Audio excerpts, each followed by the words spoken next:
নমস্কার। আমার রসুন গাছের বয়স মোটামুটি 90 দিন মতো হলো।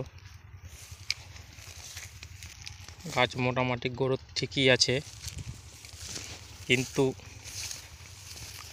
আমি গাছের বয়স যখন 70 দিন ছিল তখন আমি মেরিভন ফাঙ্গিসাইড এবং তার সাথে ভ্যালেডামাইসিন এবং M45 এবং তার সাথে কীটনাশক সিনজেন্টা কোম্পানির এলাইকা দিয়ে স্প্রে করেছি। তার ঠিক 15 দিন পর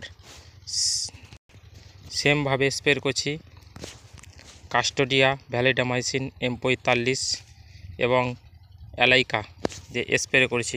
গাছের গ্রোথ তো ঠিকই আছে, খুব একটা খারাপ নেই।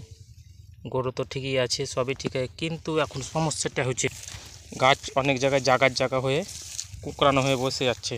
যেমন এই সব জায়গায়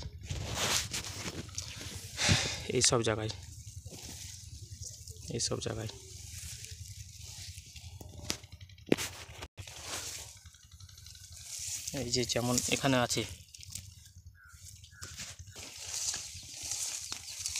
যেমন এখানে কুকড়ানোর রোগটা শুরু হয়েছে।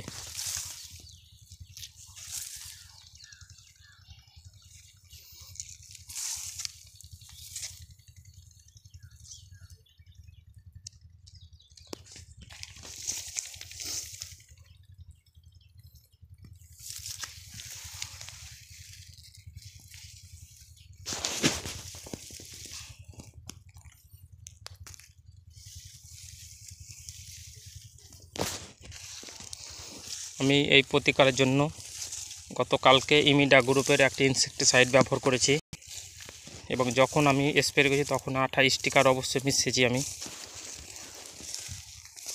সকাল স্প্রে করেছি সবই। এখন কি ব্যবহার করলে যাতে আমার কুকড়ানো গাছটা ঠিক হয় এবং যাতে না লাগে, তার একটু সমাধান হলে ভালো হয়। একটু প্লিজ বলুন স্যার।